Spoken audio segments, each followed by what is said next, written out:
இன்றைய தியானம். இடைவிடாமல் ஜெபம் பண்ணுங்கள், ஸ்தோத்திரத்துடன் ஜெபத்தில் விழித்திருங்கள். கொலோசேயர் 4:2.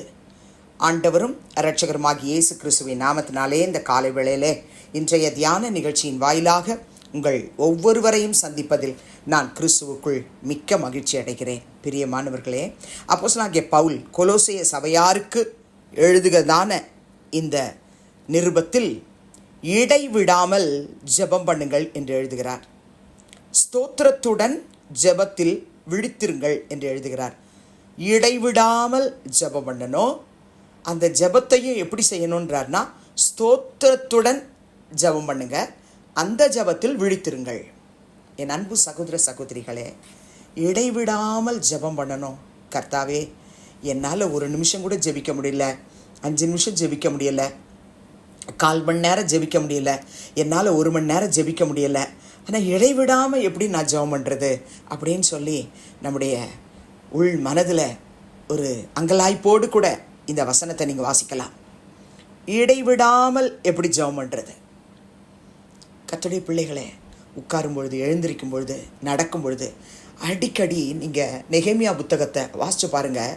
அதில் ஒரு சின்ன சின்ன ஜெபத்தை நெகேமியா செய்கிறத பார்க்கலாம். அப்படி நிற்கும் பொழுது, நடக்கும் பொழுது, ஆண்டவரே இவர்களை ரட்சியும், ஆண்டவரே இந்த காரியத்தில் எங்களுக்கு நியாயம் செய்யும், தகப்பனே எங்கள் தமிழ்நாட்டை ஆசீர்வதியும், இந்தியாவை ஆசீர்வதியும், மாநிலங்கள் பெயரை சொல்லி, மாவட்டங்கள் பெயரை சொல்லி, கர்த்தாவே அவர்களை ரட்சியும், தலைவர்களை ரட்சியும் அப்படின்னு சொல்லி, நம்ம குடும்பத்தில் உள்ளவர்களுடைய பெயரை சொல்லி ரட்சியும், பிள்ளைகளை ரட்சியும், ஆண்டவரே குடும்பத்தில் சமாதானத்தை தரும். ஒரு செகண்டு நம்ம ஜெபிக்க முடியும். பிரியமானவர்களே, 1 நிமிஷம் ஜெபமும் இருக்குது, 5 நிமிஷம் ஜெபமும் இருக்குது. இடைவிடாமல் ஜெபத்தில் தரித்திருக்க முடியும். பிரியமானவர்களே, வேலை செய்யும் பொழுதே, கர்த்தாவே இந்த காரியத்தை நான் நல்லபடியாக செஞ்சு முடிக்க எனக்கு உதவி செய்ய ஆண்டவரே. அநேக தொபியாக்கள், சன்பலாத்துக்கள், கேஷியம்கள் இந்த தடையை கொண்டு வராங்க ஆண்டவரே, அதுலேருந்து விலக்கி காத்துக்கொள்ளுங்க ஆண்டவரே. எனக்கு விரோதமாக ஏசப்பா அநேக சதி ஆலோசனைகள் செய்கிறாங்க, அது வாய்க்காமல் போக செய்யுங்க ஏசப்பா. கர்த்தாவே என்னோடு கூட இரும், என்னை பாதுகாத்துக்கொள்ளும், என்னை ரட்சியும். 1 வேர்டில் நம்ம ஜெபிக்க முடியும். பிரியமானவர்களே, கொலோசியர் 4:12 எப்பாப்பிராவும் உங்களுக்கு வாழ்த்துதல் சொல்லுகிறான், உங்களை சேர்ந்தவனும் கிறிஸ்துவின் ஊழியக்காரனுமாகிய இவன் நீங்கள் தேவனுக்கு சித்தமானவைகள் எல்லாவற்றிலும் தேறினவர்களாயும் பூரண நிச்சயம் உள்ளவர்களாயும் நிலை நிற்க வேண்டும் என்று தன் ஜெபங்களில் உங்களுக்காக எப்பொழுதும் போராடுகிறான். யாரு? எப்பாப்பிரா. அப்போஸ்தலனாகிய பவுல் சொல்றாரு, கொலோசைய மக்களே, நீங்க தேவனுக்கு சித்தமானவைகள் எல்லாவற்றிலும் தேறினவர்களாய் இருக்கணும். அவங்க மாத்திரமல்ல, நானும் வேதத்திலே தேறின ஒரு மனுஷனாய் வாழணும். என் குடும்பத்தில் உள்ளவர்கள் வேதத்தை குறித்த அறிவிலே தேறினவர்களாய் மாறணும். கிறிஸ்துவை அறிகிற அறிவிலே வளரக்கூடியவர்களாய் நாங்களும் மாறணும். நம்மளும் ஜெபிக்க முடியும். ஆகவே இங்கே பவுல் சொல்றாரு, நீங்க எல்லாரும் தேவனுக்கு சித்தமானவைகள் எல்லாவற்றிலும் தேறினவர்களாயும் பூரண நிச்சயம் உள்ளவர்களாயும் நிலை நிற்க வேண்டும் என்று எப்பாப்பிரா அவனுடைய ஜெபங்களில் உங்களுக்காக எப்பொழுதும் போராடுகிறான் அப்படின்னு எழுதுறார். கொலோசையர் 1:9 நீங்கள் வாசித்து பார்ப்பீர்கள் என்று சொன்னால் பவுல் எழுதுகிறார், இது நிமித்தம் நாங்கள் அதை கேட்ட நாள் முதல் உங்களுக்காக இடைவிடாமல் ஜெபம் பண்ணுகிறோம். எதை கேட்டார்கள்?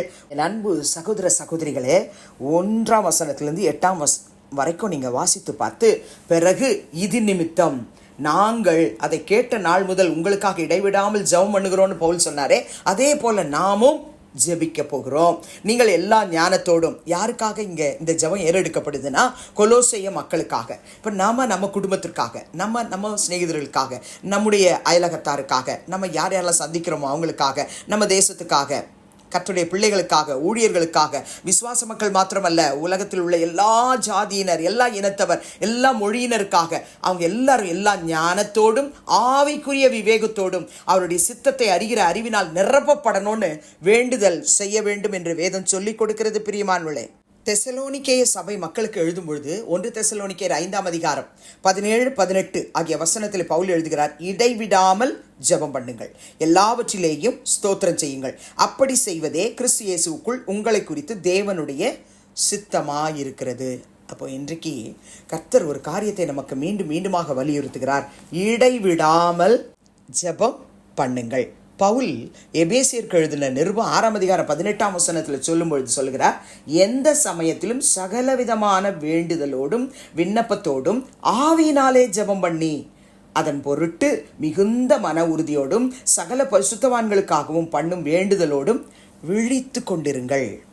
இப்போ இடைவிடாமல் ஜெபம் பண்ணுறதோடு கூட நம்ம ஸ்தோத்திரத்தோடு கூடிய ஜெபத்தில் விழிப்பாக இருக்கணும்னு கர்த்தர் சொல்கிறார். பேதுரு சொல்லும்போது 1 பேதுரு 4:7 எல்லாவற்றிற்கும் முடிவு சமீபமாயிற்று, ஆகையால் தெளிந்த புத்தி உள்ளவர்களாயிருந்து ஜெபம் பண்ணுவதற்கு ஜாக்கிரதை உள்ளவர்களாய் இருங்கள். ஜெபம் பண்ணுறதுக்கு நம்ம ஜாக்கிரதையாக இருக்கணும் பிரியமானவர்களே. ஸ்தோத்திரத்தோடு கூடிய ஜெபத்தில் விழிப்பாய் இருப்பதற்கு அப்போஸ்தலனாகிய பவுல் எழுதின நிருபங்களை வாசிங்க பிரியமானவர்களே. குறிப்பாக இன்னைக்கு நம்ம தியானிக்கிற புத்தகம் கொலோசையர். நீங்கள் 1ஆம் அதிகாரம், 2ஆம் அதிகாரம், 3ஆம் அதிகாரம், 4ஆம் அதிகாரம் 4 அதிகாரத்தையும் வாசித்து பாருங்கள் பிரியமானவர்களே. அதில் எப்படி ஜெபிக்கணும், எப்படி ஸ்தோத்திரம் பண்ணணும், எப்படி போராடணும் எல்லாமே சொல்லி கொடுக்குறார். ஆகவே இப்பொழுதும் கர்த்தாவே, நாங்கள் இடைவிடாமல் ஜெபம் பண்ண ஸ்தோத்திரத்துடன் ஜெபத்தில் விழித்திருக்க கிருபை தாரும். ஜெபிக்கலாமா? அன்பின் பிதாவே, இயேசுவின் நாமத்தில் உடைய சமூகத்துக்கு நாங்கள் வருகிறோம். கொலோசையர் 4:2 படி இந்த நாள் முதற்கொண்டு இடைவிடாமல் ஜெபம் பண்ண எங்களுக்கு கற்றுத்தாரும். வேதத்தில் உள்ள பரிசுத்தவான்கள் எப்படி ஜெபம் பண்ணாங்களோ அப்படி ஜெபம் பண்ண உதவி செய்யும். ஏசப்பா, உங்களை போல ஜெபிக்க உதவி செய்யும். பவுலை போல ஜெபிக்க உதவி செய்யும்.